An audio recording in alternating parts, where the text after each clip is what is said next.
What's up, guys? Mic working okay? I guess I don't have no audio on it yet, so I don't know what's going on. Oh, what's up, guys? Mic working okay? I guess I don't have no audio on it yet, so I don't know what's going on. Oh, what's up, guys? Mic working okay? I guess I don't have no audio on it yet, so I don't know what's going on. Oh, what's up, guys? Mic working okay? I guess I don't have no audio on it yet, so I don't know what's going on. Here we go.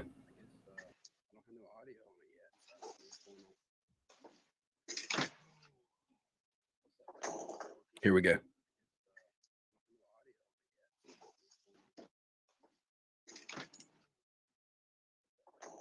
Here we go.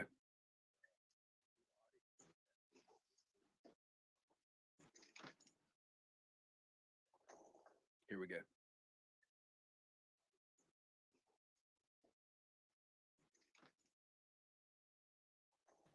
Here we go.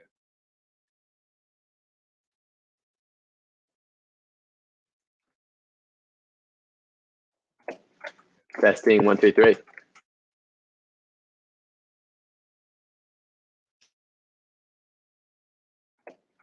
Testing 1, 2, 3.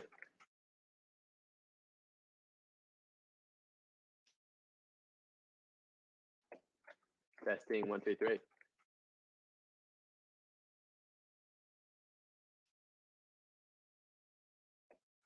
Testing 1, 2, 3.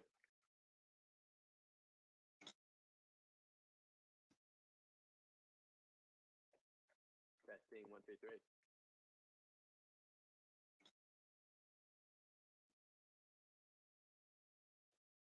Testing 1, 2, 3.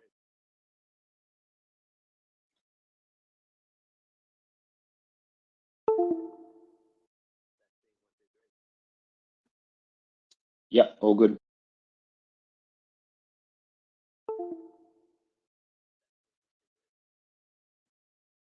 Yep, all good.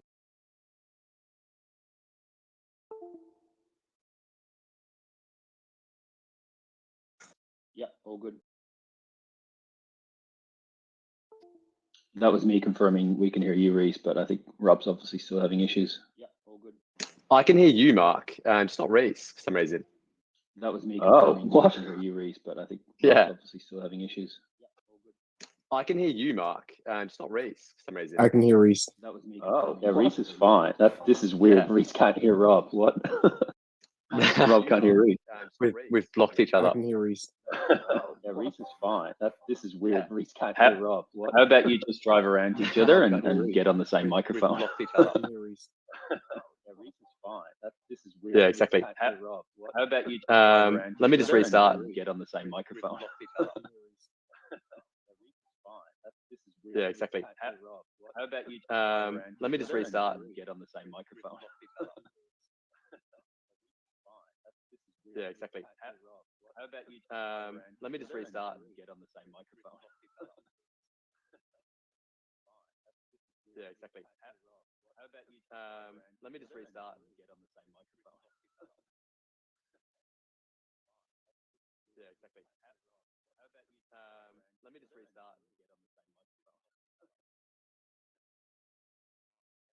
Yeah, exactly. Let me just restart.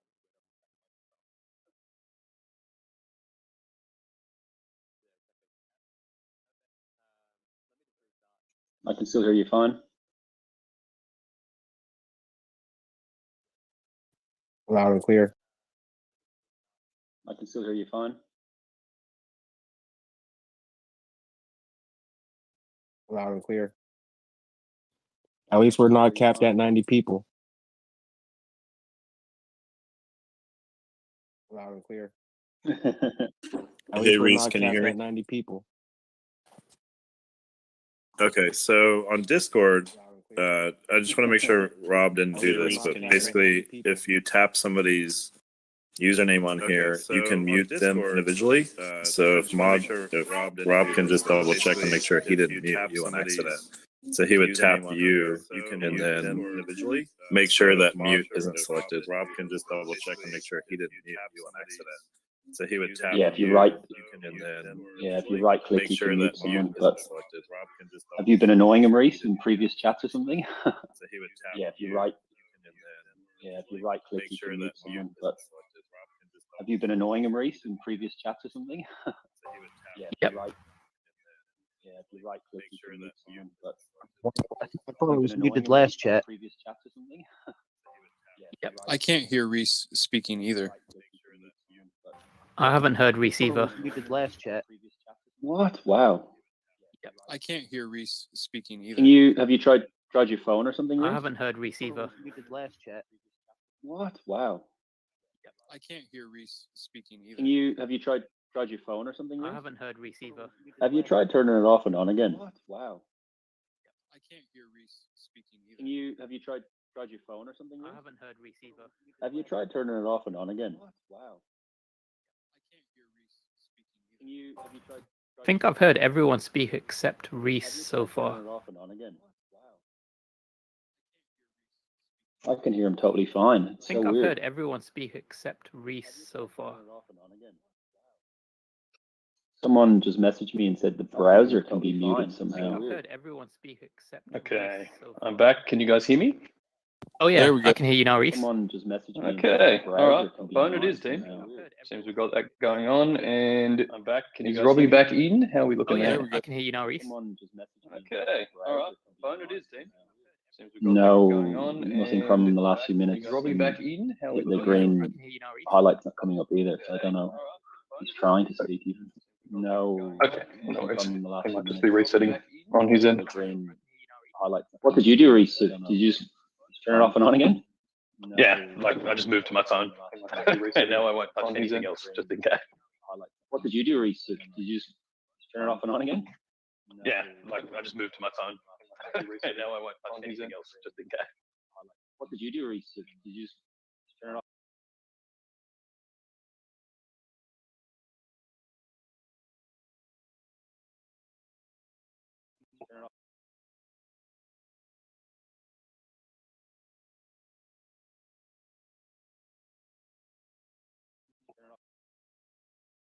And just to confirm, Kay, can you hear me now?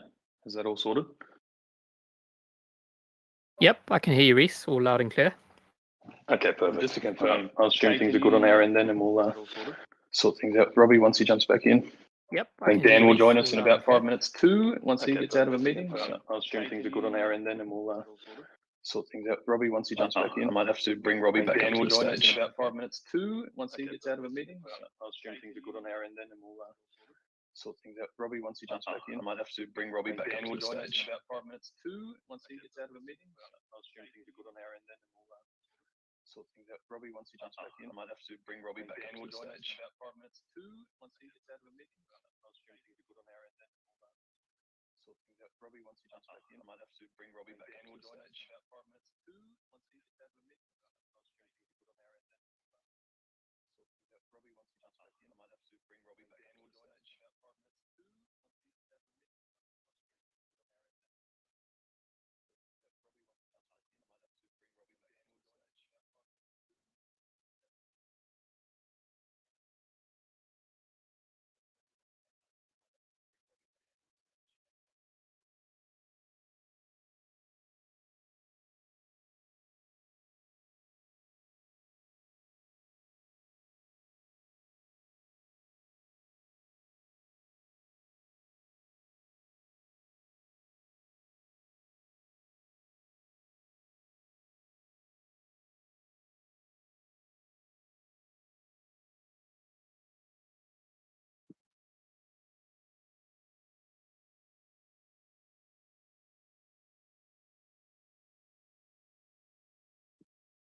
Oh, we lost the man again, perhaps.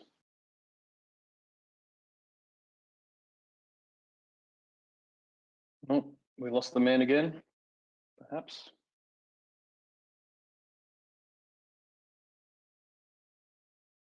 Oh, we lost the man again, perhaps.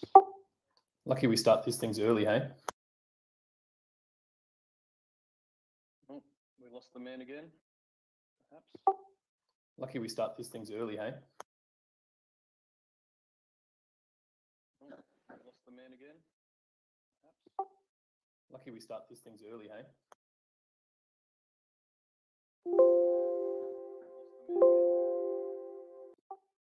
Lucky we start these things early, hey? How are we going? I can see you trying to join there, Robbie, but I don't know if you are coming up to the stage or what's happening there. How are we going?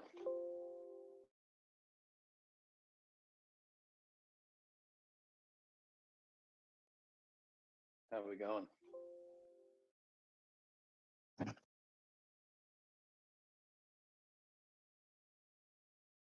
How are we going?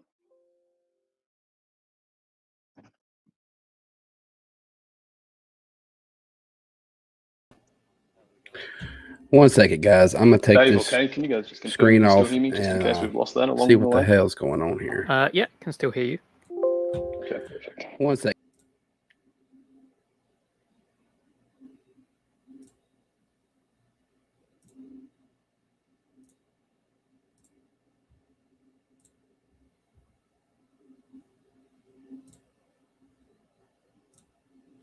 Might just have to join our server if you haven't already, Robbie.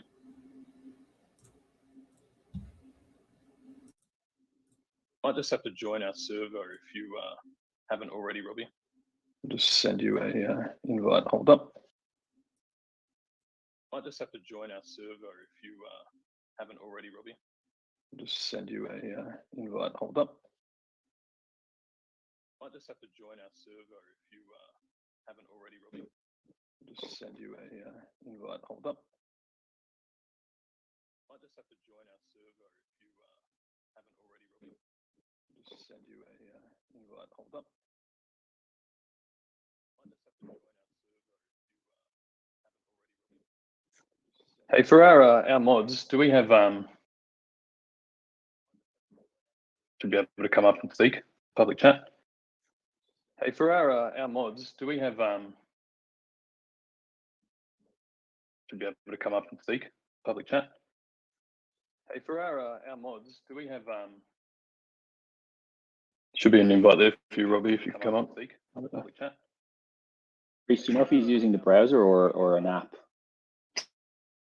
Should be an invite there for you, Robbie, if you can come up and speak. A lot of people are saying there's issues with the browser with regards or an app, ad blockers and settings and stuff. So you can use the actual Discord app, which I assume he is. People are saying there's issues with the browser with regards or an app, ad blockers and settings and stuff. So you can use the actual Discord app, which I assume he is. People are saying there's issues with the browser with regards ad blockers and settings and stuff. So you can use the actual Discord app, which I assume he is. People are saying there's issues with the browser with regards ad blockers and settings and stuff. So you can use the actual Discord app, which I assume he is. Browser regards ad blockers and settings and stuff. So Discord app, which I assume he is. Thanks for bearing with us, everybody. We will get this sorted.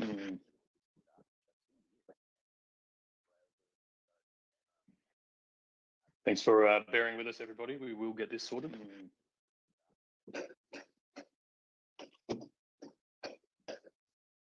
Thanks for bearing with us, everybody. We will get this sorted.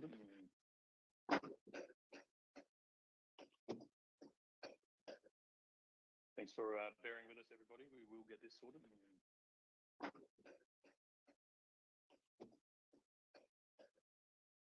Thanks for bearing with us, everybody. We will get this sorted.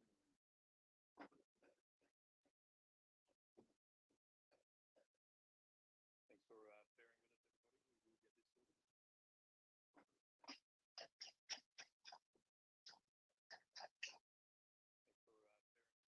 everybody. And welcome to the conversation. We are just running through some technical difficulties getting Rob in here. Sure. And Everyone. welcome to the conversation. We are just running through some technical difficulties getting Rob in here. Sure. And Everyone. welcome to the conversation. We are just running through some technical difficulties getting Rob in here. Sure. And Everyone. welcome to the conversation. We are just running through some technical difficulties getting Rob in here.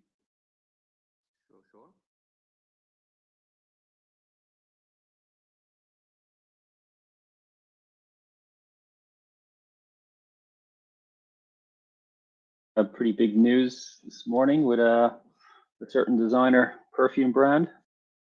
I have no idea what you're talking about. Who's that? Reese didn't have any idea either. Wow.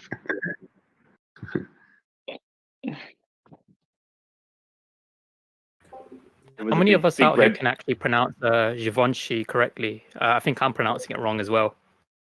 Actually, funnily enough, I saw my wife randomly sent me a video a couple of days ago of French people pronouncing the brands correctly. Yeah, and it's I think the correct way to pronounce it is Givenchy, which of course in the West we just say Givenchy, like and the animals we are. Yeah.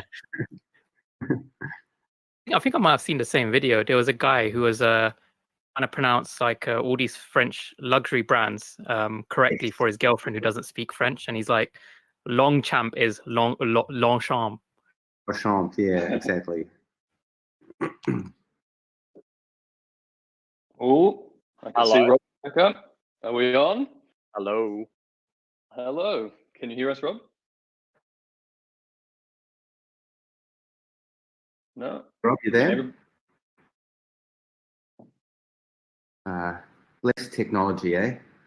Oh, it's I the can best. hear Rob fine. Rob just can't hear Reese for some reason. It's weird. He may have me individually muted, I believe Dave said before. So maybe Robbie, if someone can relay this to Robbie to just click on my image and see if he's got me muted for some reason. Hey, Robbie, can you see if you have Reese muted individually? Just tap on his icon. Hey, Rob, I see your back. If you can tap on Reese's icon and see if you have him muted. Can you hear me? Yeah, I can hear you, Rob. I can also hear you, Rob. Fuck yeah, let's do it. Thank God. All right, we made it. got there. Fantastic. Okay, All right, I will admit I didn't see the button up the top saying you have to accept to speak. So I'm just gonna go mea culpa there. It's good to see we're all guilty of these things. So yeah, that's good. All right, fantastic. Well, if you can hear me, we'll get started. First and foremost, thanks for being here, Robbie. We really appreciate you taking the time out to jump into our community and bring people some information about Immutable and Gods Unchained and all of these things. So welcome. Thank you. Thanks everyone for waiting. Oh, they're used to it. Don't you worry. We've had more than one technical difficulty in the past. So yeah. Look, I think I prefaced this before, but just to give everybody a rundown, I've got a few questions that I think we'll run through just to give everybody an overview of Immutable and those kind of things, and we can open it to community questions later to talk more about VV moving to Immutable and those kind of things. So if that suits everybody, maybe we'll just start with some of your story, Robbie. How did you get into this space? What led to Gods Unchained, and then we'll get into the Immutable story. Yeah, of course. I first entered the blockchain space in 2014 with Bitcoin. And before that, my brother and I were software engineers, self-taught. And we had done a bunch of different startups. We were massive gamers. So at one point, we built a platform you could bet on your own League of Legends games. We built a Shopify competitor called ShopYak. We also had one of Australia's largest hoverboard companies. So we were really, we just liked building things. And we were getting more and more into software engineering. And in 2014, we found Bitcoin. And in particular, in 2015, we found Ethereum. And we loved Ethereum. And we were obsessed with Ethereum. I remember the thing that convinced me that this would be the future of the world was literally just using a gambling app on, I think it was Etherroll. And you essentially throw this dice and it, doubles your money or takes your money. And it wasn't the fact that I'm not a gambler and I don't think that's the exciting potential of Ethereum, but it's the fact that with 5 or 10 lines of code, someone could create a completely permissionless, disintermediated machine, which could, render redundant these hundreds of billions of dollars spent in regulation and compliant payouts and enforcing probabilities, overnight. And so clearly this is going to become the future of how kind of all logic and all asset ownership was run. And then in 2017, we saw CryptoPunks come out and the first kind of NFTs. And I remember saying to my brother, this is going to be huge because you're taking the value proposition of crypto, which is self-custodial ownership, the ability to have scarce digital assets and decentralization. So no intermediary or central party, and you're applying it to everything. It's not just financial assets now. It's gaming items. It's unique financial assets. It's stuff. The stuff that financial services exists to financially service. And I know that gaming was the first place that we thought this would take off. And so we said, let's build a game. So we sort of built a proof of concept game called Etherbots back then, which was basically completely on chain. I think it would cost you $8,000 or $10,000 to run a match right now. Learned a lot from that. And then we said, well, look, we want to build NFT infrastructure ultimately, but no one really cares about NFTs. So we have to build compelling content. And to us, that was Gods Unchained, which now obviously has Chris Clay, the guy who made Magic the Gathering Arena, leading that. And obviously the last 2 years, the company have been really focused on NFT infrastructure and how can we help these types of content and others succeed by building a way to trade NFTs completely scalably on a completely secure environment. Right. There was quite a lot to unpack there. I want to come back to the hoverboard company at some point, but you guys were, I followed Gods Unchained for quite a while now, probably almost its inception. And you guys were pioneers in the space then in figuring out how to maximize the block space to be able to run those transactions on chain. Now, I think it's probably fair to say that with gas and congestion and things, you then needed to find a new solution, which I assume is how the road led to Immutable. Is that fair to say? Yeah, absolutely. And the two criteria I always say we had to look at was number one, security, and number two, network effects. And they're really, you can't compromise on either of those. And so, we looked at a ton of solutions back in the day. We looked at state channels, we looked at plasma. To be quite honest, nothing existed, which I think is why, people had to go to alternatives. People had to go to things like GoChain back in the day. But then, we first saw the first mainnet implementation of scalability a couple of years ago with zero knowledge proofs. And we said, this doesn't compromise on security. So no matter what, users' assets are safe. And that's important because, even looking at what you've built with BV, there's going to be billions of dollars worth of assets on this thing. You can't have that on something which is insecure, or people won't be buying this stuff that the value that it should have. Like, this has to be absolutely locked down. So that was kind of our first criterion. And the second is network effects. Like, you have to build it on the thing that people already want to use. And that's why we didn't want to compete with Ethereum. We wanted to build a scaling solution on top of Ethereum. And that's kind of how we came to the infrastructure that we've built today. Yeah, absolutely. I couldn't agree more with the network effects. It's, a big driver as to why we're moving back to Ethereum now, and all those kind of things. So I don't want to get too far into the weeds on the technology side with ZK, with the ZK rollups and things, but do you want to just explain how that technology actually helps you to is it compressing transactions? Is it that most of the logic happens off chain and you're just committing financial transactions to the main chain? Like, what is the stack there, and how does that kind of operate? Yeah, great question. So it's really simple. Basically, instead of transactions occurring on the Ethereum mainnet and everything costing gas, you take those same transactions, but instead of them, being a transaction, they're just a signature. So you're taking your private key and you're saying, yep, I'm executing this trade. And we can obviously never falsify those things. They're still guaranteed by the same level of security that you do when you do an ordinary transaction, because it's relating to your private key. And then what we do is we batch all of those signatures up into what is called a zero knowledge proof, which we're able to have upload to the Ethereum mainnet at a very fixed cost. So we could take hundreds of thousands of transactions and upload them, say, for the cost of 100. Right. I didn't realize it was a fixed cost kind of thing. So the limitations are really just a matter of how much adoption you have as to how much data you can send back or choose to send back to the main chain. Exactly. Look, technically polylogarithmic, but functionally fixed cost. And our costs do scale, but they actually scale with like AWS instances. So the maths that it takes to create these proofs is quite intensive, and that's not cheap, but it is very cheap compared to 100 Gwei gas fees on Ethereum. Yeah. So then in your choosing of Starkware's ZK proofs. I'm guessing there's a few other ZK proof or ZK providers out there. I mean, what was the reasoning with going with their technology, and what is it that makes it more specific for NFTs or better suited to you guys? Yeah, look, I think Starkware was just by far the best ZK proof implementer for building the scaling infrastructure we wanted to. I could list some things that are important, but they don't sound that interesting. So they're quantum resistant, which means they're future proof into the next couple of decades. What was really important to us ultimately is the scale of companies we want to be able to service are, like you're bringing hundreds of thousands of users over and like a ton of assets. You can't do that on an optimism or an optimistic rollup, even though that is a better solution for some things. And there's two reasons to that. The first is user custody and security is reduced because it has a 2-week fraud period every time you upload a batch. So if you want to withdraw your funds from the rollup, you have to wait 2 weeks. And you can kind of get around that with DeFi applications, through market makers and stuff. You can't with a unique NFT. I can't loan you or figure out the value of your, one of a kind collectible.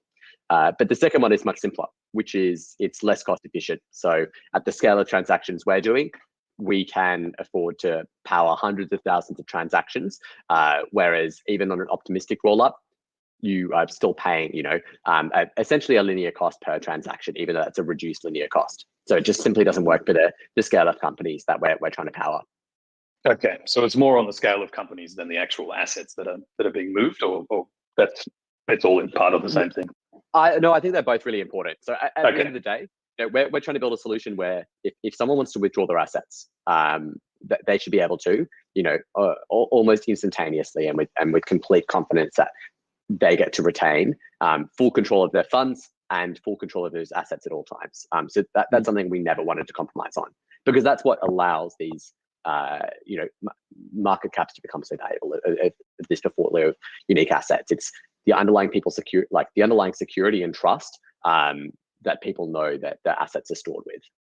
Yeah, absolutely. Now, when it comes to withdrawing assets, I very poorly explained the difference between L1, L2, and side chains in a recent AMA. When people move to layer 2, where do you see that? Does the user experience then just stay at layer 2, or can you move between layer 1 and layer 2? Is there a need for that once you've made the transition? Like, how does that all kind of tie in? Yeah, of course, absolutely. I mean, the thing that I love about Immutable X is like you can withdraw your assets at any time, and we're building out features that support that. So, I mean, the ideal thing to me is like, let's imagine you have a bunch of collectibles and you want to create an index fund out of those collectibles and allow people to participate in DeFi. It's all very well and good to try and do that right now, but every single time you want to list one of those items in an index in a secure manner, it costs you a gas fee. So if you want to put, say, 100 collectibles into like a particular collectible index fund and allow that to be traded or listed, you're talking about 100 times gas fees. So 100 times 50 and $5,000. Or if it's 10,000, you're looking at an even bigger number. And so the kinds of things we're building is via zero knowledge proofs, the ability to turn that into an index fund in our layer 2 environment, and then take the resulting ERC20 back to layer 1 and use that in your DeFi or whatever. So whatever we can create cheaply and securely in our layer 2 empowers people to interoperate with layer 1 in a much, much better manner. But like, absolutely, at the core of what we're doing is like, you own your stuff. You can do whatever you like with that, whether that's withdrawing it back to layer 1, and there's no centralized bridge in between. It's not a side chain. It's not a different layer 1 or a Polkadot or a parachain. Like, this lives and breathes with the same level of security and the same level of interoperability as mainnet assets on Ethereum. Yeah. I think that's really integral to the design, and as you say, it's so crucial to the security moving forward. Obviously, ETH being the most decentralized blockchain now, I think it's trumped Bitcoin in that regard, or it's close to, if it hasn't yet. It's really cool to see this kind of stuff evolve. How long has Immutable actually been live? It's not that we're not that far. It's brand new. The actual protocol is brand new. So we had Epic's GG go live on Immutable X last week, which is really exciting, with their collective marketplace. we basically, we've been around for a few months now in beta, and we're rolling out our permissionless version of Immutable X over the coming weeks, where anyone's going to be able to come and kind of start instantly using us, which I think is really important. Yeah. So it does kind of become a bit more plug and play for new companies to move over. Yeah, unreal. And you just touched on the marketplace there. So can you just give me a bit of a rundown on, I guess, the umbrella of Immutable? Obviously, you guys are the protocol layer or the chain, and then we come build on top, same way that VV's moving across. But you also have an Immutable marketplace. Is that a collective marketplace for all apps that are built on top, or is it just for Gods Unchained right now? Like, how does that kind of map out? Yeah, good question. It's a separate product to our protocol. Ultimately, why we build the marketplace is to be of service to the companies building on top of us. So, the goal of that is basically to have a place that you can view any asset listed on Immutable X, but we certainly don't plan on listing, competing with marketplaces. Like, we're not going to be listing assets that aren't on Immutable X. Right. And I'm sure that it'll evolve over time, whether that's into more of a block explorer or we consider open sourcing it. Ultimately, our goal is just to help the businesses building on Immutable X build better products faster. Yeah. And did I see recently you guys have mentioned something with OpenSea as well, or OpenSea is integrating the Immutable X protocol? Yeah, we're really excited about that. So we'll be a supported layer 2 on OpenSea. So any asset that you trade on Immutable X, that's so any say VV collectible will also be viewable and tradable on OpenSea. Yeah, okay. And the goal is to have that supported anywhere, right? Yeah, absolutely. Same, everywhere these things can be supported is better for the ecosystem as a whole, I would think. Okay, that's interesting. So I've kind of looked at Starkware's roadmap, and I know that their technology continues to develop and scale. So presumably so does Immutable's and everybody else's. Where do you see that going? I mean, is there a goal in terms of transactions that you want to be able to achieve? Have you got sort of rough estimates as to how expansive this ecosystem is yet to become? Yeah, this is where we probably diverge. Starkware at the end of the day is creating proof technology. So that's their thing. They do the maths and they're fantastic at that, and we have a very strong partnership with them. What we're trying to do is build the network and the protocol and the ecosystem to power all unique assets around the world. Ideally, we want to be, if you're trading a unique asset, whether that's a bond, whether that's a term deposit, whether that's a Batman collectible, whether that's a video game item, or whether that's a rare piece of art, we want to help make it so that if you're trading on Immutable X, you have a completely frictionless experience. You get the best possible price for those assets. And if businesses are building things, they can create these NFTs at massive scale. So tens of millions of NFTs per day. Yeah, incredible. I think I'm guilty of this. When I think NFT, I think collectibles, because that's obviously the space that we're in, but it's easy to forget that NFTs really can represent any sort of asset, any illiquid asset. And I guess that's the market sector for that is just exponential in itself. So that's, that'll be cool to watch develop. What do you, where do you see the future of L2s? I mean, are all L2s going to be able to talk to each other at some point? Is that kind of the goal, or is everyone just building individually at the moment? Yeah, I'm sure that L2 interoperability will happen. It will always happen in the same way as sidechain interoperability happens or other things. So I think there will be benefits to using a particular L2 dedicated for a particular purpose. But look, there are so many different companies wanting so many different things out of blockchain. Some companies want a completely walled garden. They want to build a closed blockchain environment. Some banks, want to use things like Ripple, and that's their positioning. And ultimately, that's fine. All that I'm about is making sure users know the difference. Because to me, it's very, very important. Because whichever one of these takes off and truly does become the network for how things are traded, is going to become the governing standard by which we own digital assets in the future. And I think it's very important that that's decentralized and not owned by a VC, and not owned by a particular company. And that's why we decided to leave that stuff to Ethereum, rather than trying to create a competing blockchain or sidechain. Yeah, absolutely. As you mentioned earlier, you're very aligned with Ethereum and those values there. Did you ever, in the transition from Gods Unchained, kind of maxing out the block space and then developing Immutable, Did you look at other chains? Like, was that ever an option, or was it always Ethereum? Yeah, of course. I mean, I'm not an Ethereum maximalist for no reason. I'm an Ethereum maximalist because Ethereum in March had 2 million smart contracts created by developers. Flow had 50. So really, you can't, and this is what Vitalik talks about, giving a project a soul. And I totally understand why people had to use alternative solutions earlier on. But I mean, the reason you guys have made this move is because you care about what's going to be best for your users and what's going to be best for your business. And you know that your collectibles are going to be more valuable. There are going to be higher adoption of it, and they're going to be completely secure if you can use an infrastructure which inherits the network effects and security of Ethereum. So really, that's what's important to me. Of course, like we looked at every blockchain under the sun. We had blockchains offering us tens of millions of dollars to move God's Unchained over to it. It's a very competitive space out there. But I don't ever want to compromise on those two things that I said earlier, which is one, users need to own their stuff, and no one should be able to take it away from them. And even Ethereum has been classified as not a security by the SEC. So I think even from a regulatory perspective, I'm much more comfortable trying to build the infrastructure for digital assets on there.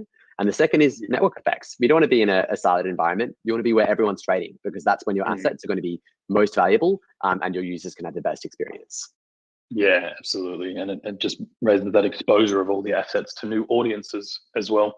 As you said, the space is very competitive. I know when we were looking at our new technology partner, that the same thing. A lot of platforms offered us a lot of incentives to move across, but without a doubt, you guys were the best solution for us.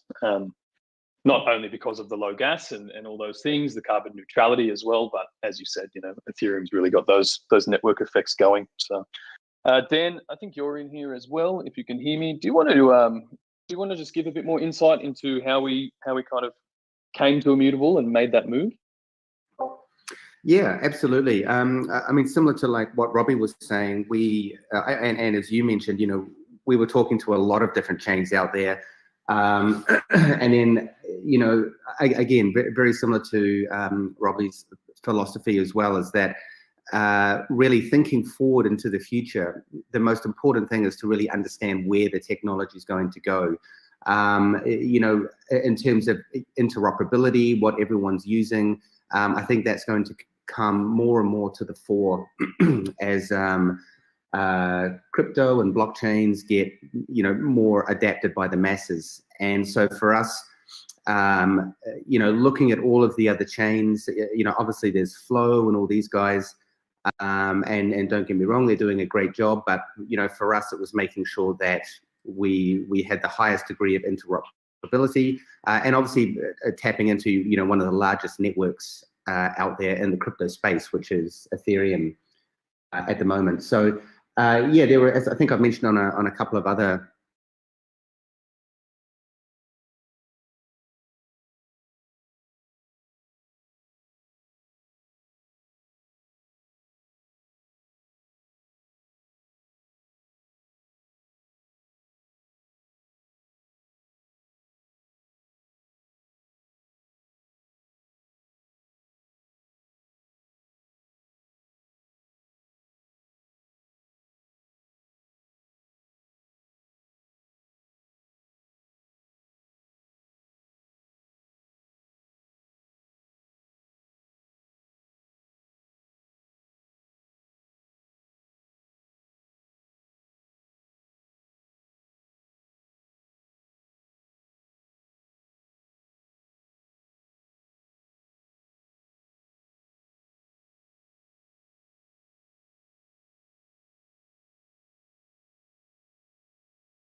Yeah, the whole thing crashed, guys. Give me a second.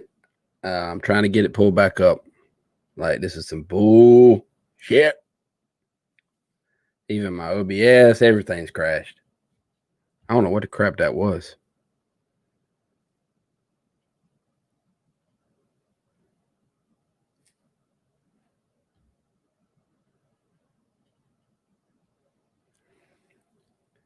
Oh my God.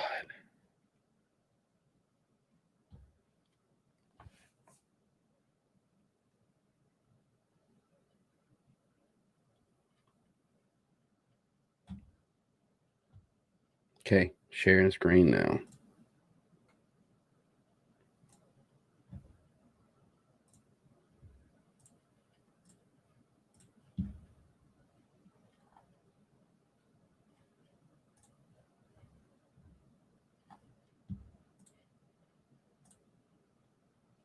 Yeah, this is a great question. Dan, Sorry, Robbie. do you want to take this? You tackle it. I'll jump in after. Of course, I'll go quickly. I think it's a great question. I am looking forward to seeing this happen over the next couple of years. Ultimately, it's a tricky issue because you somehow have to bind physical ownership to the digital ownership of the NFT, which is why I think digital collectibles have taken off so much, because there is no need for that relationship to be maintained between a digital and a physical asset. But we're 100% going to see it. I mean, like the thing I always point to is how many unique markets around the world would be benefited by having NFTs represent their ownership. Even the secondary wine market, you know, there's $5 billion worth of wine traded every year, not to be drunk, just be stored in vaults. And the websites that facilitate these trades take crazy rates of like 30%. You know, this is 100% where NFTs should come in and represent a better form of ownership. Obviously, someone will have to take on the responsibility of ensuring that NFT maps to ownership of that good. But, you know, I think we're seeing companies more and more view the benefit of non-custodial. By that, I mean, it's not shipped to you, it's just stored on your behalf. And you can trade a representation of that asset. Yeah, absolutely. I think we see that when it comes to real estate and some of those things, right? You can create markets now, or liquid markets around illiquid assets without actually having to receive the asset to claim ownership of it. So I think that'll be really interesting. And Dan, I think you were going to chime in there, maybe to point out that we are doing a physical digital release soon. Yes, I was going to bring that up. Obviously, with our Ron English Rabbit Grin, will be one of the first collectibles that VV produces. That is both the NFT and you will get the physical item shipped out to you in a very beautiful box, I must say. We've just signed off on the box design. But yeah, and as Robbie said, you know, I think one of the difficulties with the digital and the physical and using the NFT as some form of authentication or direct ownership is there obviously is a very distinctive disconnection between the digital world and the physical world, in the sense that, you know, to use our Ron English example, you might buy the NFT and then you might get the physical version, you know, a couple of weeks later. But at that point, you know, you could choose to sell either of them individually. So I think the challenge in this physical digital is really, you know, how are they going to be linked in any way? I know that some of the luxury brands are using, you know, some form of tokenization, more around authentication. So you buy a product. Let's say, for example, you go to Thailand and you buy a totally legit LV handbag for your wife who's very happy about it. And then, you know, right now there's really very little way to authenticate that item, but by, you know, embedding, whether it's an RFID chip or, you know, some kind of QR code or anything like that, you can then link that physical item through to some kind of authentication mechanism online. But yeah, I think the tie or the pair between physical and digital is still a challenge that needs to be surmounted.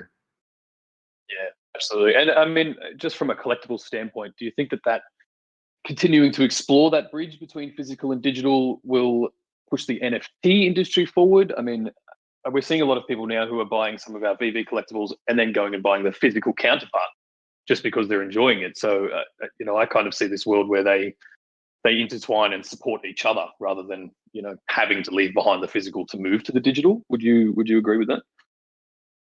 100%. I mean, I don't think the physical world of collecting is going anywhere. Well, at least maybe until we're all wearing, AR wearables of some sort. But, people still want to have, cool collectibles in their house. They want to be surrounded by, those brand items that they love, both in the physical world and in the digital world. And we will be having other products coming up in the future where it's the other way around, where you'll go and buy, if you buy the item in the physical world, then you will, potentially get the NFT version of that for free. And it's just a great way to bridge across those, those two different worlds. And from our point of view, it's it's a great way for us to onboard new users. You go and buy this new physical item from wherever, and then there's a note in the box that you get the free digital version, and then that will hopefully entice the user to come onto the VV platform, claim their free version, and from there, because we all know, right, no one wants just one collectible in their showroom, so they move on to to buy some more on the platform. So we're definitely going to be exploring that a lot more throughout this year. Nice. I think that just that little tidbit will get people excited as well. Now, I know we've only got Robbie for probably another 5 minutes or so we'll pepper him with a couple more. Rushka, I believe you've been waiting for a question. If you're in here, mate. And if not, Jacob, if you've got something lined up, feel free.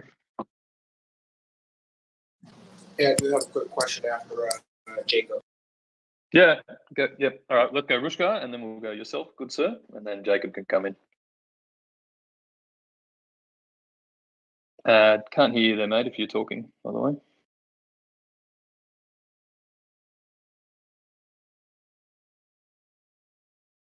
I can go if we're waiting on some technical difficulties. Yeah, go for it. Yep, let's do that.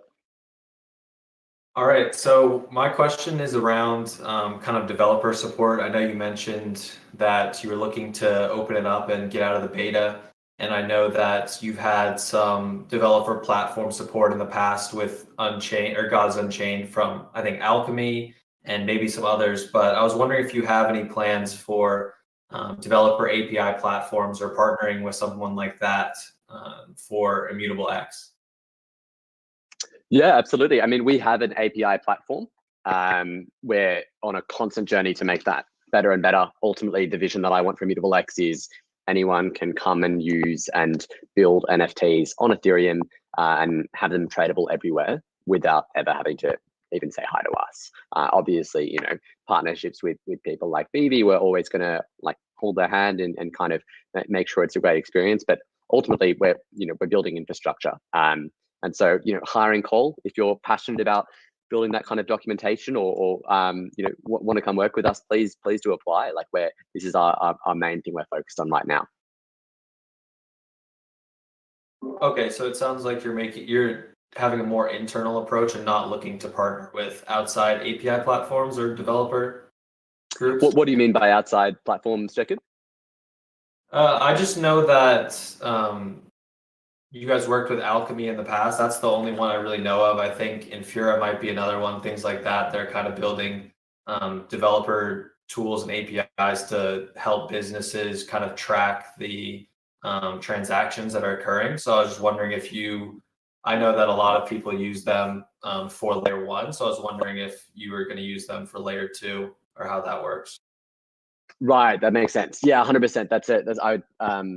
Slightly different. Absolutely, we'll be pursuing ecosystem support wherever we can. So I believe we already use Alchemy and Infura in our stack. I was more speaking about the experience of integrating with. So Immutable X is a set of APIs you integrate with. You don't need blockchain experience. And improving that documentation, we ultimately want it to be Stripe-like, to come and build a business on Ethereum and NFTs. Anyone should be able to create and trade an NFT in literally 2 hours of work.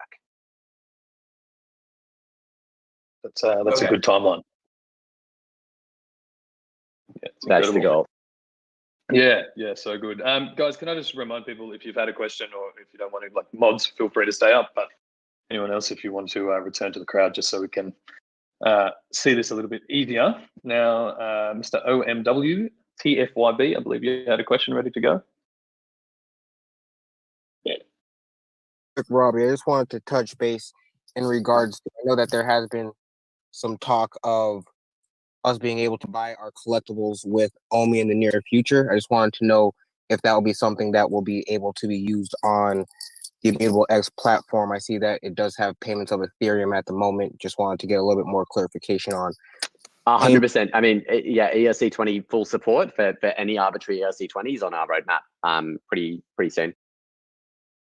Nice. Make life easy when the transition takes place. Does that answer your question there? Yes, it does. And one last question about the marketplace in regards to Immutable X and VV. Two questions, actually. Is it just going to be the marketplace that's going from like the VV app to Immutable X? Dan, sorry. Do you want to clarify your question? So currently our marketplace is on the VV app and it can't be taken anywhere, as I know. I just wanted to clarify that we're still going to have everything on the VV app. It's just now going to be able to be sent to Immutable and other places from Immutable. As he mentioned, it'll be have access to OpenSeas once it's on Immutable as well. Yeah, so I've mentioned a couple of times in previous AMAs and interviews that a lot of that actually is not our decision. It comes down to licensors. You know, some of the licensors we work with are very open to interoperability. Others are still very scared of it. My personal belief is that over the next coming years that, you know, most of the brands and licensors that we work with will open up to that, especially as we start to see some successes with the, you know, with the brands that are open to that. So in terms of the technology side, I mean, 100%, yes, you know, that's why, you know, I reference interoperability. But at the end of the day, where VV as a company is selling the licensed goods or licensed IP from our licensed partners. So that decision really comes down to them. Okay, thank you. And last question in regards to the actual marketplace that Robbie might have a question for is, will there be a 1099B at the end of the year for tax implications that for what has been sold over the past 12 months? That's probably more of an us thing, I would think. I don't even know what that is.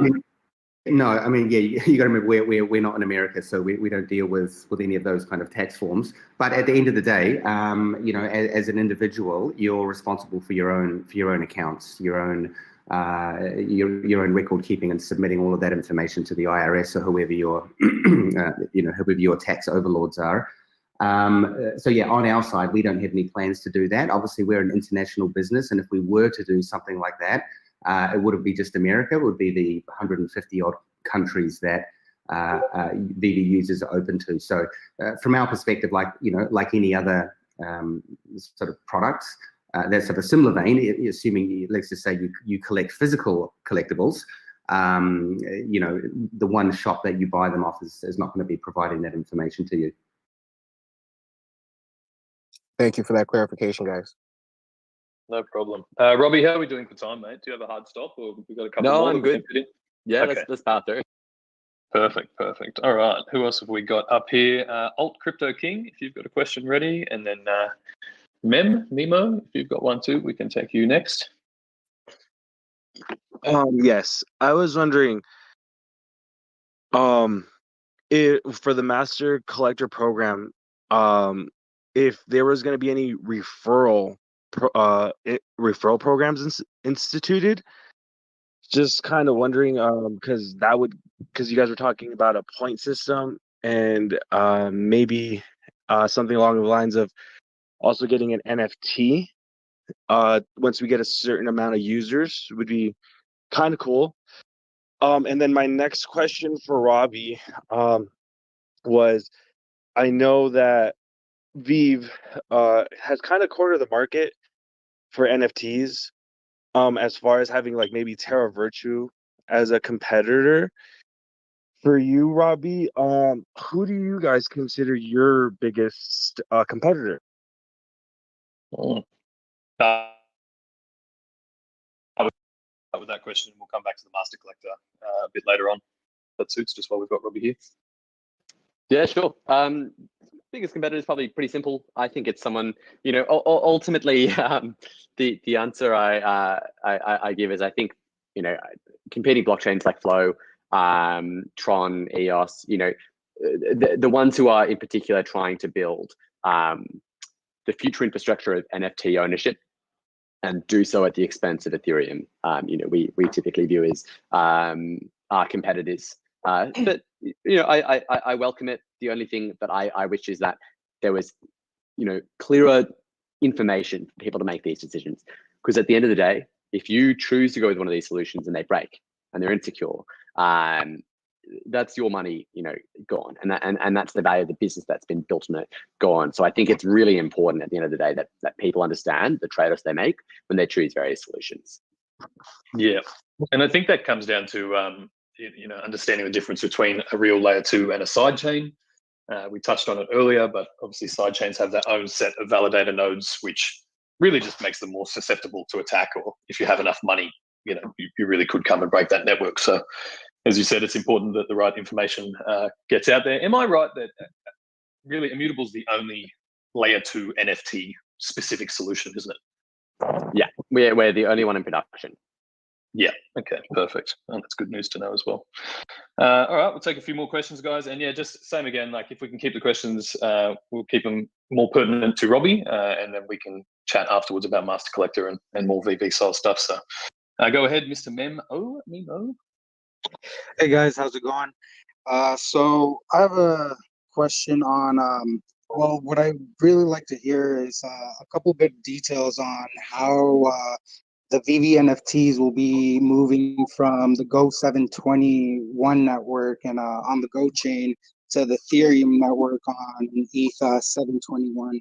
I think there's a lot of confusion on this, and the community could really appreciate some details on this move and a little bit more in general about the topic.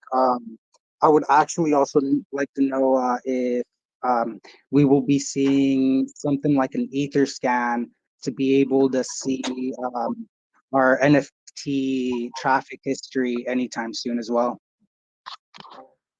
Yep, I can dive in there. So to answer your second question, yes, we will be absolutely looking to build out an explorer of some sort, and we're working with Immutable to get that up and running. Obviously, it's very important to see price history, and we want to have that fully integrated into the app and into the product.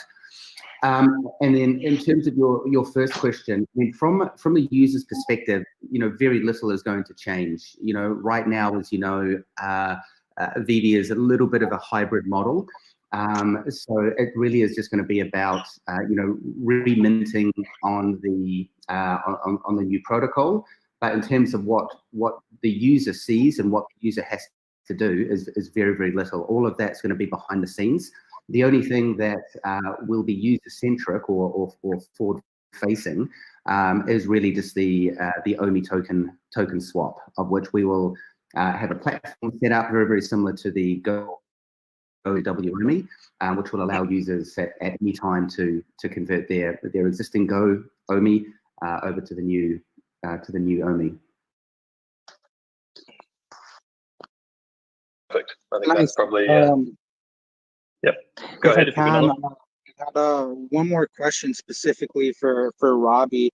You had touched on Immutable and OpenSea, and I was wondering if you guys are going to be connecting directly with OpenSea, and anybody partnered with Immutable, will they have access to those free gas fees when transferring and maybe even buying collectibles off of OpenSea?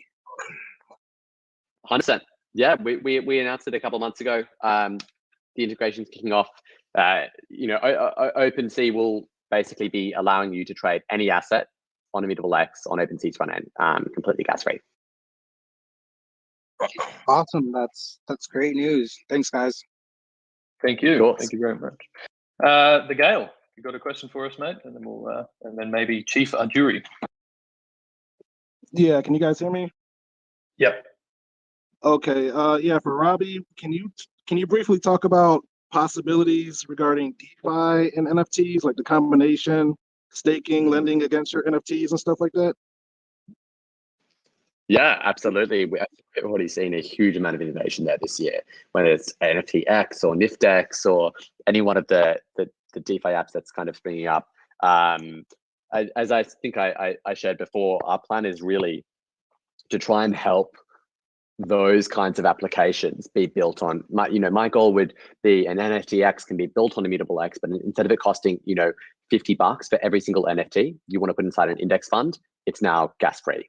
And you could take the ERC20 fundable token you just created back to layer 1 ETH and list it on, a Uniswap or use it as collateral to get a loan. Like this stuff is really, really important because ultimately, typically the secondary financial market is about an order of magnitude larger than the primary assets that it exists to serve. So these kinds of things are really important to support.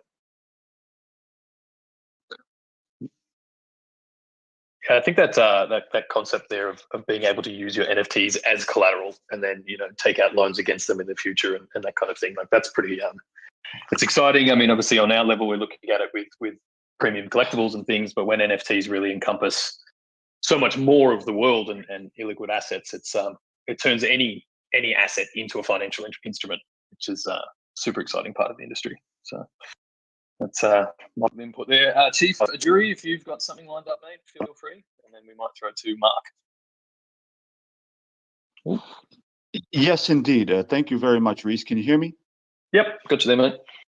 Okay, thank you very much. First and foremost, before I ask my question, I just want to say really, really quickly that you're just the greatest spokesman ever. I love watching your videos. You're so interactive, so likable. You're just a lovely guy. Dan, thank you for all the hard work you do. I know some people complain that they think things are going too slowly. I know that you're working your tail off to make this work. We believe in you. I can tell you that about 90% of my crypto assets are locked up and about 20 million owe me. I believe in this project. 90% of what I have is in this project, and I just support you guys. So this is my question. I have two really. One is, when will you use this opportunity, this transition to Immutable? Are you going to use this opportunity to potentially deal with what has been a constant kind of source of concern, which is the idea that there are too many OMI tokens, basically, is 750 billion or 450 billion? That is this an opportunity for you to leave a substantial amount potentially behind? And how much would you be willing to leave behind, if that's even an option? Just basically that. And then the second question I have is, when the transition is complete, what is the implication for timing on decisions around when we're going to see new exchanges like Binance and KuCoin? And if you could give us a bit of a more concrete timetable about when this swap that we're all talking about for the ERC20 tokens will actually open, because some of us are really antsy to get these tokens swapped so that we can keep them in our cold wallet. Thank you. Yeah, absolutely. So so just to address the second question around the exchanges, obviously, from our side in the company, actually, sorry, just to step back, thank you so much for your support and the kind words. It is, most of the time people don't come to the fore with such positive affirmations about what we're doing. So I really do appreciate that. Now, when it comes to exchanges, obviously right now, one of the other factors that we want to move over to Immutable or something that's Ethereum based is that it opens up significantly wider options when it comes to listing on exchanges. Obviously, if we're an ERC20, that is very, very, very well, it's ubiquitous basically across the exchange network. So it's going to make it a lot easier for us to onboard with these exchanges. Right now, we are still absolutely in discussion with exchanges that list GoChain. And one of the things that we just need to consider on our side is that we are right in the middle of this migration. So we really have to decide where we're going to focus our efforts. Do we want to continue working hard on what is ultimately going to be legacy, with GoChain, or are we just going to focus on, the future and what's moving forward? So I know that has always been a point of contention for our OMI holders. But I think the biggest takeaway from this is that the reason, one of the core reasons we are doing this migration is to make it significantly easier for us to onboard with different exchanges. And as David and I have always mentioned, by the end of this year, our plan is still to be on 3, 4, 5 major exchanges. And once this migration takes place, that is going to be significantly easier for us. Stay tuned on that. We are still in the negotiations and in the discussions with exchanges. So we obviously want to make that happen as well. Now to go back to the OMI, I mean, right now during this migration, we aren't going. It's more than likely we won't, burn any or leave any behind. Because we just want to make sure that this, even though on the sort of the immutable, the blockchain side, it's a fairly easy transition, but because the token is so heavily integrated into the app, there are a number of different complexities around the migration. Obviously, none that are insurmountable. It's really just making sure that we have everything nailed down on our side. So when we do the transition, everything's going to go perfectly as it does in the world of development. As I'm sure Robbie can attest to. Right now during this transition we won't be leaving any behind. We have considered something along the lines of doing a 10-to-1 or sorry, 100-to-1 or something like that. So perceivably, it doesn't seem like there is so many out there in the total circulating supply. But I think just remember that really the supply is everything that's outside the reserve, the burn wallet, the vault wallet. And while that number still may seem, significantly high when we talk about, 300 billion or 400 billion, even if we were to do a 100-to-1 or something like that, ultimately there's still going to be the same amount of tokens out there in the circulating supply. So, our real focus between now and the end of the year is absolutely to just make sure we can instill as much utility into the token.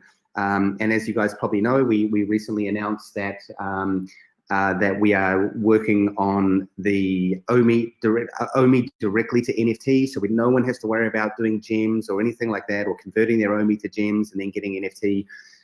That is sort of the phase 1 of bringing utility into the token. And then obviously as we move further forward, there'll be things like staking for the master collector program, using OMI to buy specific collectibles directly in the store. Even potentially offering discounts to people who are spending in OMI rather than in fiat, and just really making sure that there is some really strong and solid utility to the token there. All of this stuff has been on the roadmap for quite a long time, and I think anyone who's on the call who's been following BB for a long time, knows that we really went through 4 months of just like, holy shit, we've got 200% or 2,000% more users than we thought we would, and we've had to really focus on a lot of re-engineering in the back end to deal with the demand. So now that is all kind of in place, we're moving forward with things like the migration to Immutable, building in this extra kind of token utility. In terms of the timeline for the Immutable migration, please, take this with a grain of salt, because, like I say, shit just happens in development, and sometimes things just take a little bit longer. So, which is why I don't normally like to, discuss timeframes. But we are tentatively, it will more than likely be happening between the end of July and the end of August, is when we will start to have, when everything will be in place and the token swap site will be up and so forth. So, really, it's only another 1 month or 1.5 months. In the real world, that's 6 weeks. In the world of crypto, that's 2,000 years. We have 2 feet. We have 2 feet in the crypto world and in the real world. So as a real world business, we actually move very fast. In the crypto space, unless we're bringing something out, hour on hour, it seems like you're a bit of a dinosaur. But yeah, please be rest assured that we are, working very hard on these things in the back end. Thank you so much for taking the time to respond. I'm with you guys for the next decade. I am not releasing these coins for anything in the world. God bless you guys. Thank you. Thank you very much. Thank you, brother. Thank you. And thank you for the kind words you sent my way too at the start of that. Really appreciate it. Mark, Mr. VV Wiki, you got a question there as well? Hey guys, welcome to VV Van Robbie. I'm down in Melbourne, so it's good to great news. It's another Australian New Zealand factor in this whole thing. So one sort of joke question we've had is this going to help us Anzacs with getting quicker access to drops, having both the servers down here and Immutable close to us? Yeah, exactly. If every second counts. Every millisecond counts. My second question is, Robbie, have you guys done it with any of your other projects? But in terms of us being able to rent out or our collectibles or even lend our collectibles, we had Claire who was on earlier on. She's actually going to Liverpool next weekend, where the Batman film was filmed, and I'm happy to lend her my Rizzo, but it's a trust thing, right? So could we actually do that somehow with Immutable? Could we charge for it, or could we do it for free and maybe have it, okay, I'm gonna give it to Claire for 24 hours and then it automatically comes back to me? Yeah, good question. I actually don't know the answer to this, to be completely honest. I don't think it's possible, based on the nature of ownership, and unless you've got it in a, like, what you can do is you can have collateral, and you can kind of say, well, this is backed by this thing. But if you're giving something to someone, which is what a loan is giving them possession of it for a certain time. In the real world, that's enforced by counterparties and collateral. And that's the same thing with the blockchain. So the simpler answer is, if you wanted to just functionally loan it, as in have it show up in whatever environment that is, that could be implemented by the application. So they could say, well, it doesn't matter that it's not that technically what they own in their NFT, but we can show it as this. We can kind of implement a loan, a lending thing on the top. It is a really tricky thing. People have obviously been trying to do it for ages, but like it's got the exact same risk and difficulties as real life lending does. And I think that's beautiful, because that's what ownership means. If I can just add to that. So this is something that we have been exploring quite a lot internally as well. We do get quite a few requests for the ability to, loan or rent out the, a particular NFT. And ultimately is something that we would like to do one day with, all of the edition ones that, the VV company will always own and will be part of the VVverse.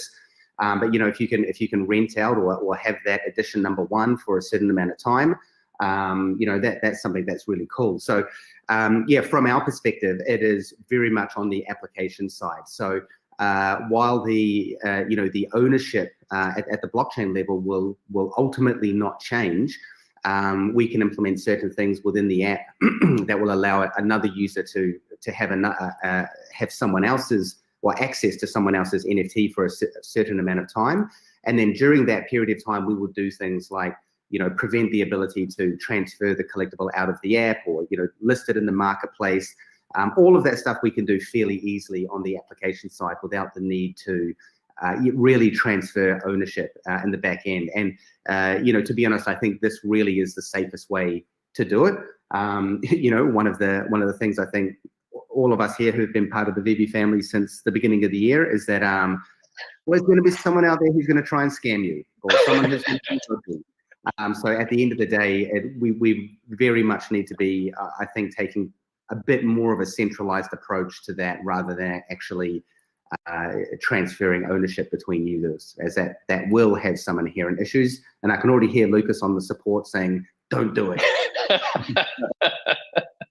Awesome. Yeah, no, I think that makes sense. Like we're seeing it quite a bit with some of these other projects like Bored Ape and even CryptoPunks, where they're letting other Twitter users use their CryptoPunk or Bored Ape for a certain duration to help get their following happening and stuff like that. So I think in the VVverse that could be cool. Like if you see someone walking around with I don't know, the Rizzo skin, if we ever go that far, you know, you're going to capture their eye, you know, you're going to capture their attention with it. So yeah, that'd be pretty exciting if we could do that down the track. Absolutely, absolutely. I envision the day where you can rent out your DeLorean time machine. We have digital rap videos using it in the background, all those kind of things. Could be really fun. All right, let's take a couple more. Don't rent it out to Hello K because you'll never get it back. I've got to run on the hour as well, guys. No worries, mate. All right, we'll take one or two more and then we'll call it a day, I think. Crane, CRVNE, you got a question there, mate? Maybe not. The Todd, you've got one lined up, mate. Jump in. Okay, can y'all hear me? Yep. Okay, so I'll make this quick because Chief of Jury basically took my intro word for word, minus 20 million. but I do have a question for Robbie and one for Dan.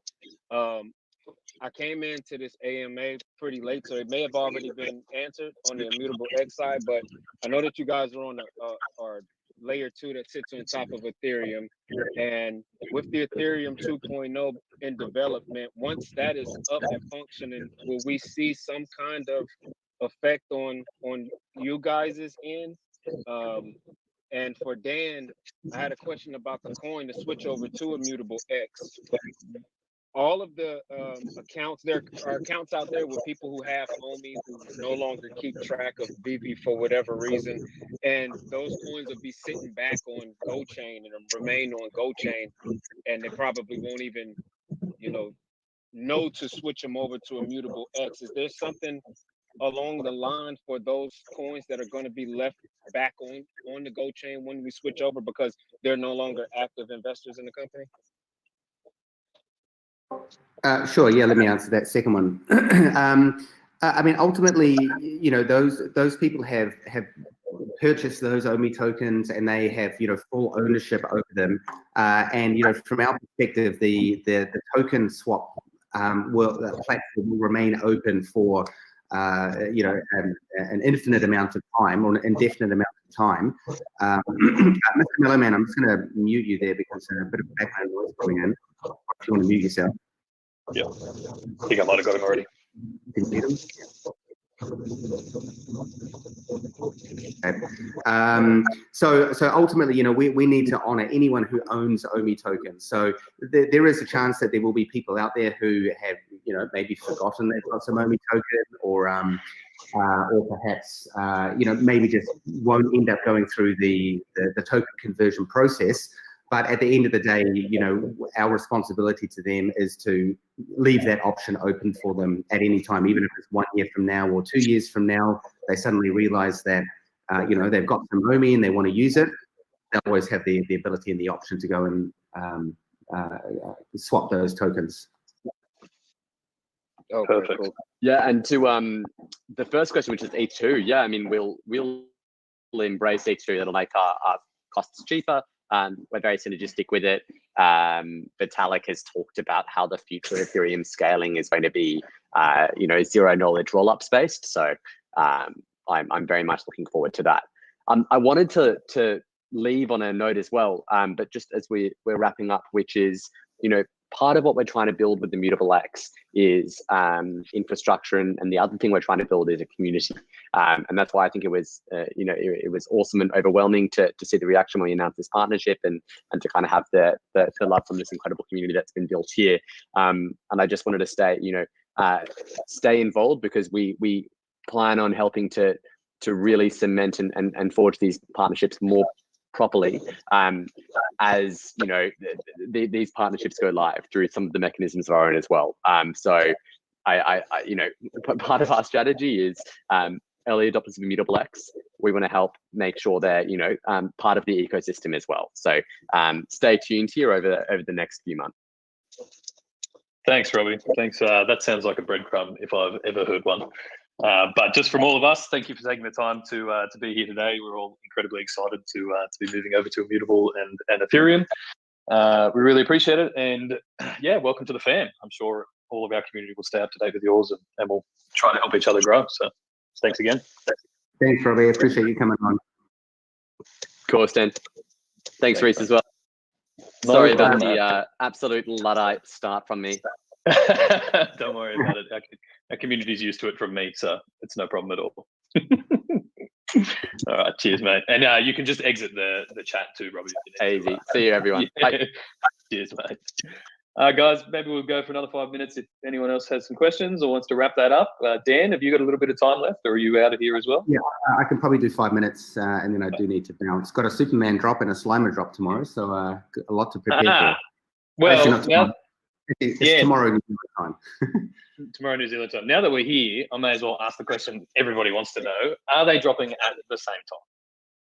They are not dropping at the same time. I think we just tweeted about it. We actually decided that really because the Superman coming out, 8,888 editions, and then with Slimer currently what is he, 5,500 or 5,400 editions.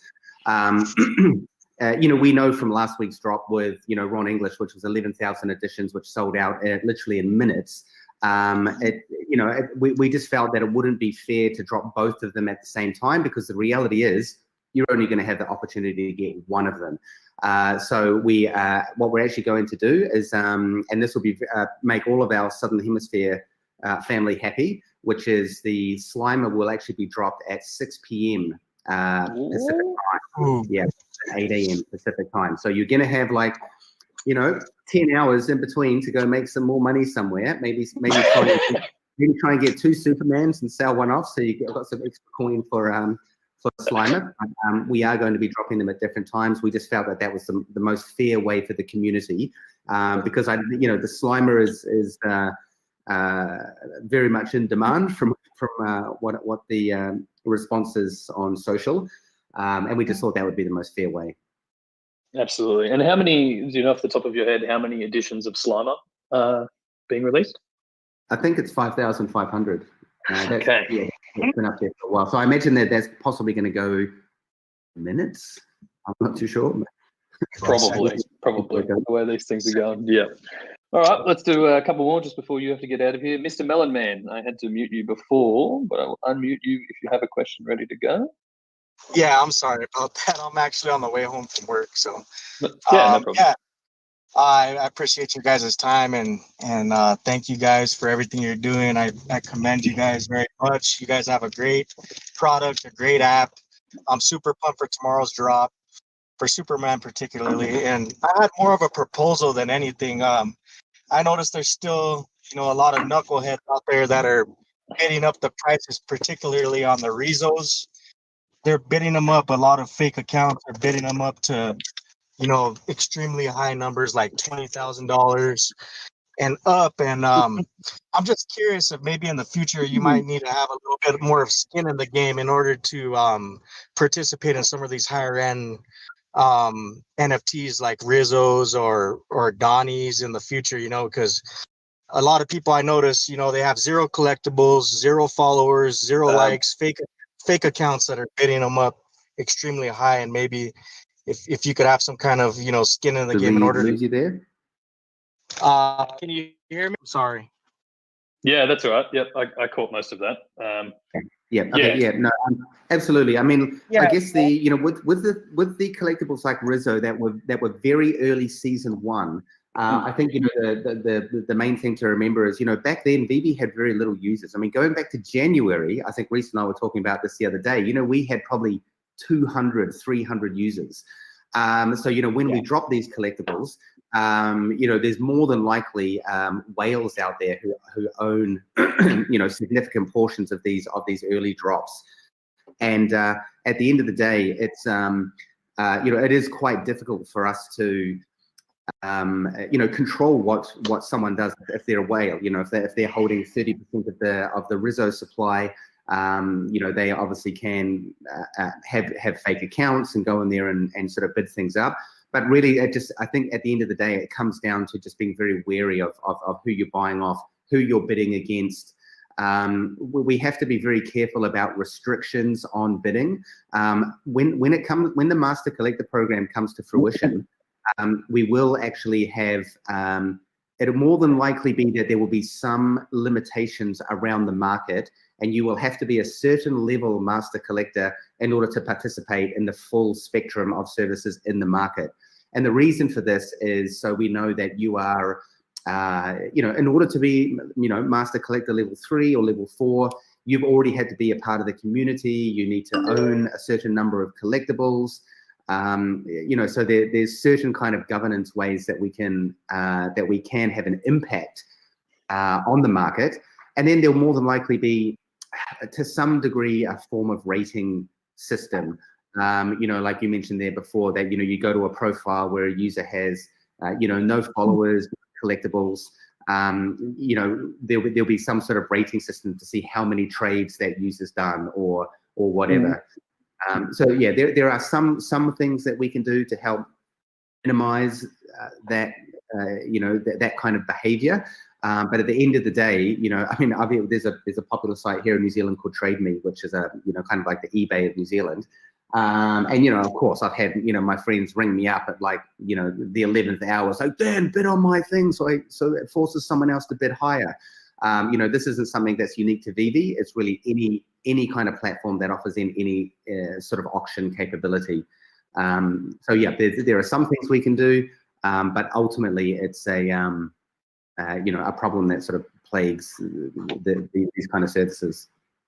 Yeah, I might just add. Sorry. I'm sorry. No, I was gonna say it'd be nice if if they're gonna be bidding the amount of money they're bidding. It'd be nice that if they had the amount of gems like to back it up. You know what I mean? Like if you're gonna put a $1,000 bid in, you need to have $5,000 to back it up. Some kind of qualification. But anyway.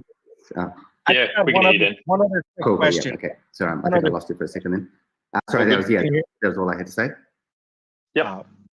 Yeah, go. One for other the question, if possible. I'm just curious if the wrap tokens, are we going to have to do anything specific with those, or are they going to? I think I cut out there. Was there a second question that I might have missed? Yeah, that's right. A quick question about the wrap tokens. Are those just going to stay the same, or are we going to have to also convert those as well whenever the immutable conversion takes place?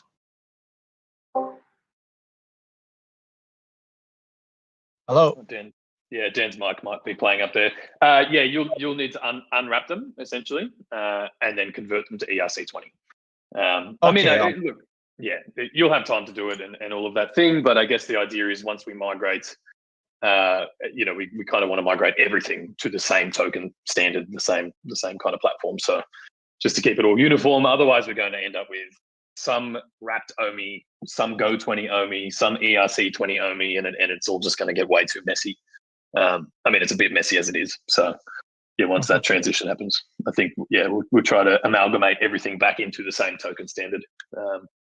The wrapped OMI initially was really just to provide everybody an opportunity to trade their OMI on ETH, to add liquidity to Uniswap. A lot of people, especially in the US, right now, I think Bit4X is the only exchange around that offers services to customers in the US. So by listing on the DEX, it gave customers there the opportunity to pick up the token.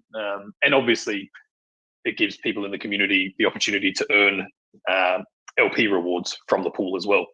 But once we move across, we'll change all that around. Everything will go to ERC20, and then I imagine we will reopen a new pool on Uniswap or whatever DEXs are the most appropriate at the time.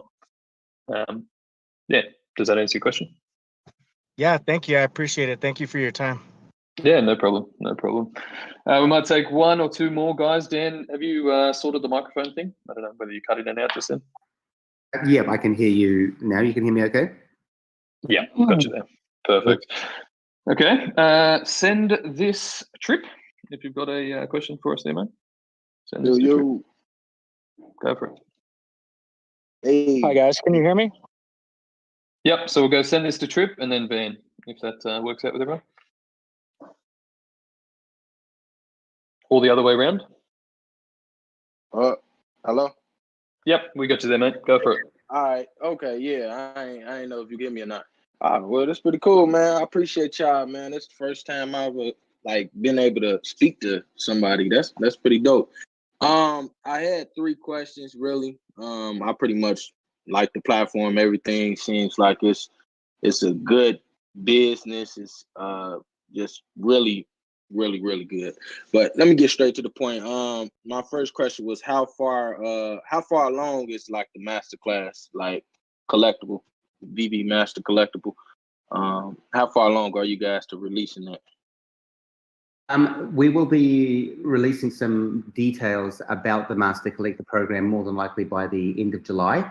As I mentioned a bit earlier, we really did lose kind of the first quarter on developing out, a whole range of features which are now back in development, just due to the, needing to scale up for the demand, which it's a great problem to have. So yeah, once we release the information about the Master Collector program, we'll then include some timelines around that as well. But we are underway now, just finalizing all of the scoping side of it, and then also because there is going to be some blockchain, some OMI features involved in the Master Collector program. We absolutely want to be through the migration with Immutable before we really bring that into the app experience. Okay, that makes sense. And then I had two more questions. The other question is, I know you guys said on your website that the VVverse will be released this year, but at like what percent you think the VVverse will be released at? Like y'all got all these ideas, I'm sure, of how y'all want the VVverse to be. At what percent you think it will actually be at when it do get released? Yeah, I mean, to be honest, I don't really want to comment on any features or timelines per se, just because, like I said before, development is a wonderful world to be in. So if you're looking for a career of ups and downs and difficulties, by all means, developer or start your own app. But the whole plan is to release the first version of the VVverse. Same deal with everything else. When we start to release information about what that is and what that's going to be, we'll be posting that out on our Medium or on our website, which will give a little bit more clarity. So yeah, just stay tuned on that. We've given you guys the first sort of preview of what it might be. And I guess, yeah, one sort of glimpse into the progression of the VVverse is that, early July, beginning to mid-July, we'll be rolling out the version 2 of the showroom, which I was looking at some images the other day. It's looking absolutely stunning. And this will give a slight glimpse of what we're sort of intending for the VVverse. But yeah, more details to come on that one. Okay, just one more question. As far as the verification of the NFTs, I know you guys said it's verified and you could track who owns it, but like on my end, I know like the name on my VV account like says like I own it, I'm the owner of it, and it has my actual name, but then you got like random names like Poppy the Seed or something, let's say, and it say Poppy the Seed owns that NFT. But like, what if like something happens with the actual system and accounts get lost and people got to remake their accounts? Like, how do you, and somebody else, let's say somebody else create Poppy the Seed, and you know what I'm saying, then they transfer it over to a different, like, how do you actually verify like that's them? You know what I'm saying? Like, it ain't like, we don't have like socials or nothing like that to actually verify the NFT. You know what I'm saying? Yeah, I know what you're saying. Yeah, so as we were discussing just before, once we do move over to Immutable, then there will be a lot more, on-chain record of the ownership of the collectible. It's its previous ownership, its historical pricing, and a lot of that information we will be including into the app as well. I think just on that note, one thing to consider is that literally a year ago, no one really even knew or were doing anything with NFTs unless you were basically deep in the crypto world. And even beyond a year ago, when we were negotiating with our licensors, a lot of them were still very, I'll just say, a bit nervous about blockchain and digital ownership, because it's a very new thing, and they weren't really too sort of up to speed with it. But now, obviously, with all of the attention that's been on NFT, it's sort of propelled it far more into the spotlight, and there's a lot more sort of a comfort factor around around the NFT. So in our first instance of building out VV, we did have a bit of a hybrid system for a couple of reasons. Number one is that at the end of the day, our audience are collectors, and within that collector audience, there is a percentage of those users who are crypto oriented, who understands what it means to own their private key or to have direct ownership over that NFT. However, if you don't know anything about that, then that has some inherent risks in the sense that you may accidentally lose your key and therefore lose your entire collection. However, now, as I say that, the world is becoming a lot more educated and is moving far more into the mainstream, and people are starting to become aware and understand what that means. We will allow those sort of interoperability and those ownership capabilities to extend as we continue to develop VV and as we move over to Immutable. It's more than likely that users will still need to opt in to that, to those features within VV, as in, you will have to agree that you are taking over the ownership of this collectible. In the beginning, it'll more than likely be when they're minted. They will still have ownership under VV. For the reason being is that, if let's just say a non-crypto user comes in and they get scammed or whatever, we want to make sure that we still have the ability to return that collectible back to the user. However, as I say, that functionality will extend that if you do know what you're doing and you do want to move that collectible outside of the VV platform, assuming that the licensor has approved and agreed with that, those features will be coming. Okay, cool, man. I appreciate y'all for y'all time, man. And shit, I really do enjoy the concepts and the development that you guys are doing. Like, at first I wasn't too much of a collector, but getting on VV, I done bought like over 25 NFTs already, man. It's getting me more into collecting and even outside in the real world, actually looking at things in a different way and, getting more into collecting things that I'm passionate about as far as entertainment and everything goes. So thank you guys. I really do appreciate that. No, that's awesome to hear, and it's just something that that I do see come up quite a lot. That people say that they weren't even collectors before they started, becoming part of the VV family. And I think the cool thing is that obviously David and myself have been in collecting world for quite a long time, and up till now, if you wanted to go and collect something, like even honestly, even if it was a pair of sneakers or some kind of like cause drop or something like that, you need to know where that's taking place, how it's happening. Sometimes you need an invite to get there. But the great thing about VV is that it literally makes collecting so accessible because it is literally in the palm of your hand all day, every day. So we've seen a huge increase in, people telling us, like yourself, that, I never collected before, and now, I really enjoy the whole sort of process of it. Yeah, most definitely. Thank you, guys. No worries at all. Dan, maybe one or two more, and then we'll wrap it up. Does that work with you, or you got to get out of here? Yeah, let's go one more. So I do need to press on. Rapid questions, if possible. Yep. Is it Mr. Volt? Go ahead, bro. This is actually OMW. Okay. Yeah, no worries. I just wanted to know, Dan, in particular, are you guys looking for any senior software engineers? And if so, what language are you guys looking for? We are always looking for engineers. Are you front end or back end? Back end. Yeah, back end. With some experience in front end as well, I believe. It's actually my aunt, but she's been an investor in OMI since February, so she just wants to help out as much as possible. Yeah, I appreciate that.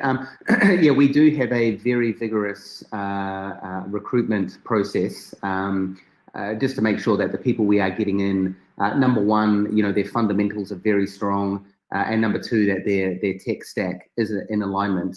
I mean, on the front end, it's mostly React Native, and then on the back end and front end, there's obviously a lot of JavaScript, TypeScript, those kinds of technologies.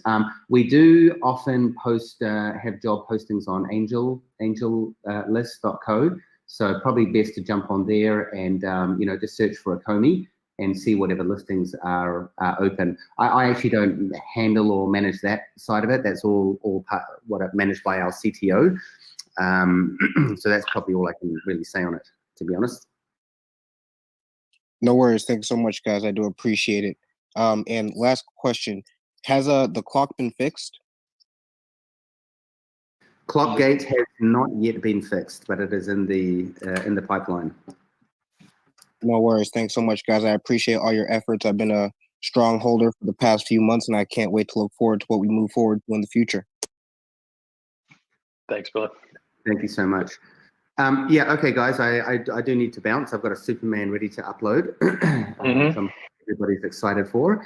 But yeah, I really appreciate everyone coming on, and honestly, it's great to have Robbie come over and give us a little bit of insight into what they're doing over at Immutable. I think it's really encouraging that they're so strong on their fundamentals when it comes to what they're doing in the NFT space, and I think they have a really strong vision for for the future of this space and where it's going, and we're very excited to to be sort of merged into what they're doing and vice versa. Yeah, on that note, thank you very much. Good luck everyone for tomorrow. I hope you manage to get your hands on a Slimer and a Superman. Boy, that'll be a great Thursday or Friday, wherever you are. I'm very excited to see a lot of the cool AR stuff coming up. And I know I was having a chat with Supergirl earlier, and she's saying she's really pleased that Superman is coming into the system. She's been waiting a while, eh?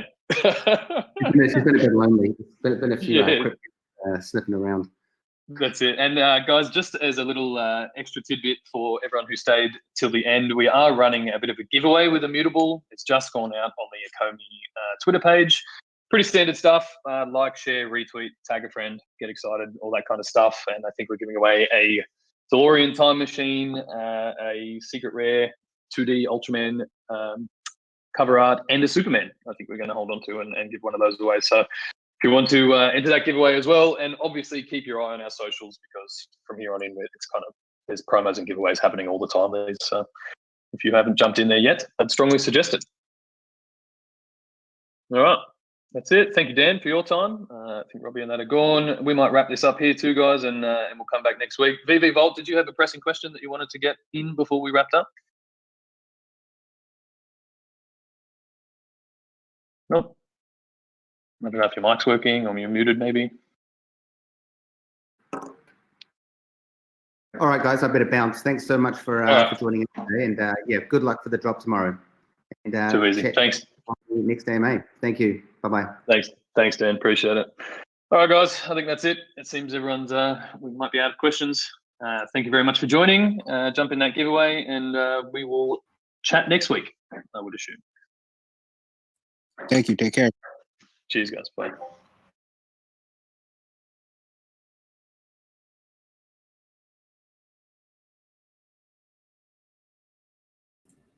So yeah, there you go.